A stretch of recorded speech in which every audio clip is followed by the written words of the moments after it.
That hot mess that they air in the mornings, called The View, had to issue not one, not two, not three, but 4 corrections, legal corrections, 4 legal notes. We only have 3 of them on camera, but look at this. Let's mention what they did at that debate, where once again, they tried to fact check only one side, and then when their fact checks got fact checked, they cowered. They cowered in fear. I mean, this is a pattern with them. And by the way, out there, that hat that you keep wearing, that red hat that says "Make America Great Again," that tells people that you go along with this. So you might as well just put a swastika on the hat. Don't do that. Don't do that. Because we see it anyway. I'm not going to defend Donald Trump ever, but I would never say that we should put the swastika on the cap, because I think you can hate Donald Trump. You can't hate everybody who likes him. It's half the country. I don't want to live in that country. I don't want to live in the country where I hate half the country, and I don't hate half the country. How dare you disagree? Buckle up. Bill Maher and Megyn Kelly just delivered the kind of verbal takedown that'll leave The View reeling for weeks. In a clash so cutting it could be classified as a verbal crime scene, they dismantled everything the panel pretends to represent. The fallout? Pure mayhem. If you enjoy watching media meltdowns unfold in real time, this is the slow-motion spectacle you don't want to miss. Stay tuned for the full blow-up. Talk about Whoopi Goldberg, because I got so many texts this week because she attacked me the week before. Sure. So everybody was like, "Oh, Bill, I get you're enjoying the karma." First of all, I'm going to talk about this at the end of my show next week, teaser. But there is no fucking thing as karma, okay? Get over that. Whoopi attacks me on a regular basis. She says stupid shit on a regular basis. It just happened to coincide. But Bill Maher and Megyn Kelly, 2 fearless titans of media commentary, just took a torch to The View in a takedown that's setting the internet on fire. This wasn't your run-of-the-mill political disagreement. It was a no-holds-barred roast. Maher and Kelly brought the heat, delivering zingers so sharp you'd think it was a comedy roast, not a cable news critique. Disgusting. She's Anna Navarro in your wildest imagination. You could never solo host a show. You will only ever make it as part of an ensemble, and you could never hope to achieve the success that Tucker Carlson has. So you can sit in your little cheap seats all day long and enjoy your little negative henpecking, but your careers are going nowhere, and Tucker is about to dominate in whatever space he goes to. Hot mess that they air in the mornings, called The View, had to issue not one, not two, not 3, but 4 corrections, legal corrections, 4 legal notes. We only have 3 of them on camera, but look at this. I have another legal note. Oh, my God. Both Trump and Pam Bondi have denied allegations of a quid pro quo. I have a legal note. You want to take this one, Joy, or are you Matt good? Gaetz has long denied all allegations and has not been charged with any crime. The hosts of The View were left scrambling for cover, but there's only so much spin you can manage when Bill Maher and Megyn Kelly are launching verbal grenades loaded with sarcasm, facts, and unapologetic wit. Take Bill Maher, for example. He's not your typical late-night comedian. Maher thrives on discomfort, especially when it hits close to home for his own side. When he takes aim, it's never half-hearted. He goes straight for the jugular, and this time was no different. The View. Well, that's the problem in America. But there is one view, right, and one that's clearly true opinion, and everybody else can go sit in the corner. Can we just understand that part of our sorry racial history in this country is that the point of view from a black person is often going to be very different and sometimes shocking to a white person. I pulled the quote from when Bill Maher is the guy in the verbal arena who's hurling fastballs while everyone else is still lacing up their gloves. He doesn't just challenge you, he aims straight for the ego and makes sure it stings. So, when he turned his sights on The View, it wasn't going to be a cozy exchange of differing opinions. It felt more like he lit a fuse and tossed it into a room full of self-important platitudes and fragile egos. Trump will be sworn in as the 47th president of the United States, yay, on January 20th of this month. Not everyone's happy about it, and many people would like us to be more focused on the insurrection that he personally unleashed. If you ask them, as we discussed earlier, they think it's as bad as like the Holocaust, and you don't have to take my word for it. Here is Sunny Hostin of January The View 6th was today. an atrocity. It was one of the worst moments in American history. And when you think about the worst moments in American history, like World War II, things that happened, like the Holocaust, chattel slavery. Yeah, the January 6th is right up there next to the Holocaust and slavery. Bill Maher didn't waste a second. His opening salvo landed squarely on Joy Behar. If you've ever tuned into The View, you know Joy's specialty is boiling complex issues down to bumper sticker wisdom. She's the guest at dinner who's loudly confident and light on follow-through. Maher zeroed in on her predictability, calling out how her every take feels like it was pre-approved by a liberal group chat. Joy's brand of loud certainty, followed by awkward giggles, got no mercy from Bill. He flat out said what many think. Her commentary is all volume, no substance. Then came Whoopi Goldberg. A staple on The View, Whoopi often takes the role of wise elder, doling out moral takes like they're gospel. But Maher wasn't buying it.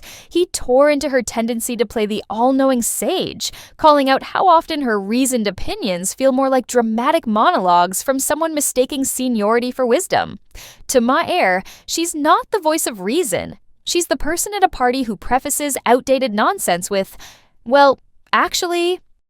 Well, I had a different question, but it struck me that in the first segment you used the term woke, and you said that woke is what was sort of ruining everything. And I know that you're... No, I didn't say ruining everything. I said that's why Trump could get reelected. That's why Trump could get reelected. Yeah. So the term woke has been, in my view, co-opted by the right and weaponized and bastardized. And so I was surprised to hear you use the term because historically, as you know, because I think you're quite brilliant, that woke is a word used by the Black community to note that we must be aware of social injustices. But words and migrate. So why is that a bad thing? It's not a bad thing, and originally that was absolutely a great thing. Alert to injustice, who's not for that? But words do... Maher didn't just challenge Whoopi, he dismantled the illusion. He mocked her self-appointed status as the show's moral oracle, pointing out that her wisdom is often just cable news déjà vu wrapped in righteous tone. And when he sarcastically labeled her commentary as thoughtful, the irony hit like a brick. Thoughtful in this case meant a blend of recycled talking points and surface-level analysis that makes everyone in the room pretend to agree just to avoid an awkward argument. Maher's message was brutal but clear. If you're going to preach from the mountaintop, at least bring a new sermon. Then came Megyn Kelly, cutting through the noise like a scalpel. Where Maher uses satire like a sledgehammer, Kelly operates with surgical precision. She doesn't raise her voice. She raises her standards. When she stepped into the conversation, it wasn't just to clap back, it was to expose the contradiction baked into every segment of The View. While the hosts preach tolerance, Kelly saw a panel that shuts down any viewpoint outside their carefully curated comfort zone. She called out the performative outrage, the selective morality, and the constant game of victimhood as virtue, all with the kind of clarity that leaves no room for misinterpretation. Let's talk about what the ladies on The View are saying. It's somewhat stomach-turning, but we have a clip. Let's watch. Word has just come down that Fox News Media and Tucker Carlson have agreed to part ways. Wave. They're disgusting. She's Anna Navarro. In your wildest imagination, you could never solo host a show. You will only ever make it as part of an ensemble, and you could never hope to achieve the success that Tucker Carlson has. So you can sit in your little cheap seats all day long and enjoy your little negative henpecking, but your careers are going nowhere, and Tucker is about to dominate in whatever space he goes. Megyn Kelly didn't come to play, and Sunny Hostin found that out the hard way. Kelly zeroed in on the soft spots in Sunny's arguments like a heat-seeking missile. While Hostin often cloaks her opinions in moral superiority, Kelly peeled back the layers and exposed the shaky foundation beneath. With her background in law and journalism, Kelly came armed with facts, not platitudes. And it showed. The debate wasn't even close. Hostin, who's used to applause for surface-level sound bites, found herself fumbling when faced with actual scrutiny. And just when Sunny thought the storm had passed, Kelly turned her sights on Anna Navarro. Known for her performative outrage and endless lectures on decency, Navarro's contradictions were Kelly's next target. She called out the double standards, the selective outrage, and the smugness that's become Navarro's trademark. It was a reality check dressed as a takedown, and the audience could feel it. Melania Trump came out and said she's about as pro-choice as they come. And here was the reaction on The View. I think she hates him. Yeah, well, yeah. Okay, so we can all That's a agree on given. that. That's a given. I also think that she wants to take him out. She does not want to be the first lady anymore. Would you look? This is a network that still runs out fact checks to these women, like it's concerned about them staying factual. She hates Trump. She doesn't want to be near him. She doesn't want to be president again. She destroyed the Rose Garden and she hates Christmas. That is what passes for news on a network. They did a presidential debate. By the end of it, you could practically see the smoke rising from the set. Maher and Kelly didn't just show up. They dismantled The View's entire illusion of intellectual authority, brick by brick. This wasn't some petty squabble or headline grab.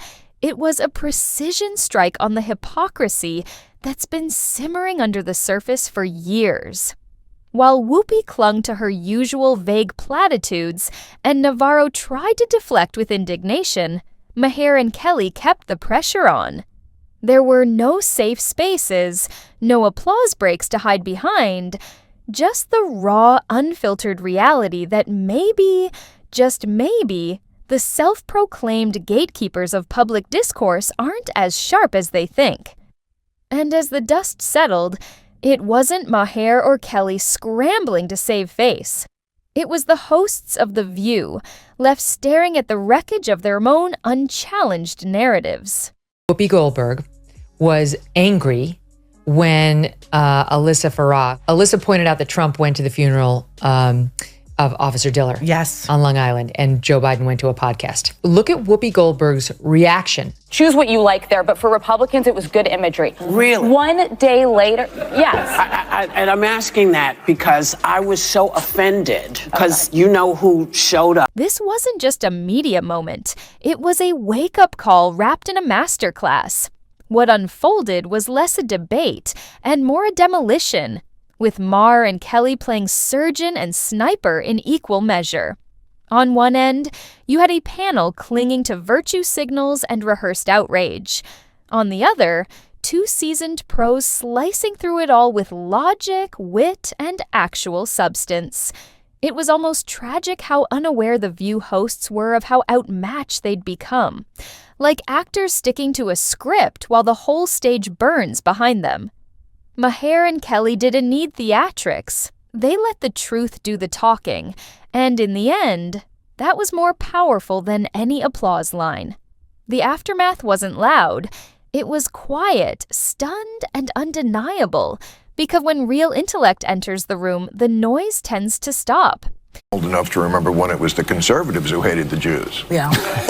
Okay. Bill Maher, who has been the standard bearer for liberalism and in many ways leftism until the woke went bananas in this last decade, but for decades, that's what this guy has represented in America. I want you to note the tone they all talk with him. I want you to look at Sonny Hostin's body language and the way they look at him and everything else. Just because he is a lefty who hasn't gone completely bananas, here they are talking about. Maher and Kelly didn't just win this round. They made a point.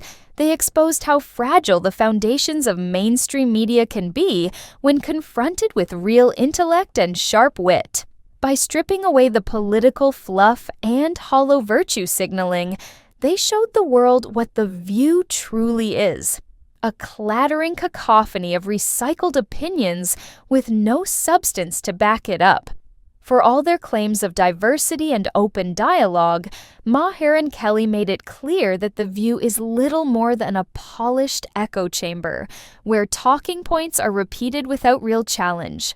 So, the next time you flip on The View, remember what Maher and Kelly proved in this showdown.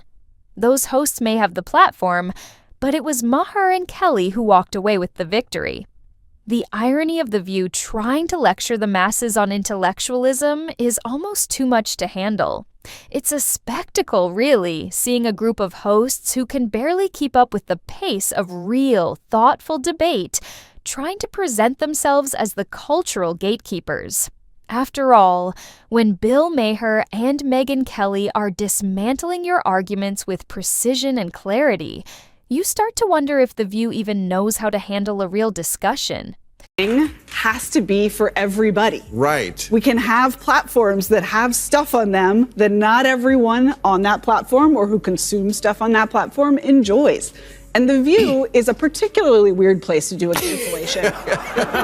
It's called The View? It's called The View. It's not called The Facts. Yeah, but isn't it interesting that it's called, I mean, I don't think they meant this when Barbara Walters invented it a long time ago, but it's The View. Well, that's the problem in America. But there is one view, right, and one that's clearly true opinion, and everybody else can go sit in the corner. The tension between Bill Maher, Megyn Kelly, and The View reaches new heights. Almost like a competition between an Olympic swimmer and a group of inflatable pool toys. Maher, with his sharp humor and biting commentary, doesn't just make a point. He takes the viewer on a journey of intellectual evolution. His takes are nuanced, carefully crafted, and a far cry from the recycled talking points you see on The View. The contrast is striking. While Whoopi Goldberg might position herself as an experienced voice of reason, Maher's perspective is grounded in years of confronting real societal issues. Megyn Kelly, on the other hand, is the intellectual equivalent of a scalpel, precise, cutting through the noise, and not afraid to challenge political correctness with facts that actually matter. Meanwhile, The View continues to churn out the same tired platitudes and sound bites as if they have the final say on truth. It's a mismatch of the highest order. What The View passes off as insightful dialogue is more like a masterclass in missing the point. They don't dive deep into the issues. They're stuck in a loop of superficial, politically correct sentiments. Maher and Kelly, however, push the boundaries of thought. They don't just expose the emptiness of mainstream political discourse, they challenge it and elevate the conversation to a level The View can't even dream of reaching. And let's be real, the hosts of The View simply can't keep up. The intellectual firepower of Maher and Kelly is so far beyond The View's weak takes. It's like putting a chess grandmaster up against a toddler with a plastic set. While The View is shouting their simplistic solutions from the safety of their echo chamber, Maher and Kelly are sparking nuanced debates and providing perspectives that challenge the status quo. It's not that The View is wrong all the time, it's that they're so confined by their stale, politically correct rhetoric that they don't even try to engage with the issues meaningfully. They're too busy being the feel-good, safe space for the masses to actually dive deep. In contrast, Maher and Kelly are too sharp, too informed, and too quick-witted for The View to handle. While the hosts of The View get caught up in drama and self-righteousness, Maher and Kelly are dissecting the real consequences of political discourse, calling out hypocrisy, and delivering thoughtful critiques that shake the foundations of the establishment. In the end, it's clear. Maher and Kelly don't just challenge The View, they obliterate it. What we're witnessing is more than just two media personalities taking shots at a daytime talk show. It's a wake-up call to anyone who's been fed the same tired, politically correct nonsense for years. Maher and Kelly aren't just here for entertainment, they're doing the work that The View should have been doing all along.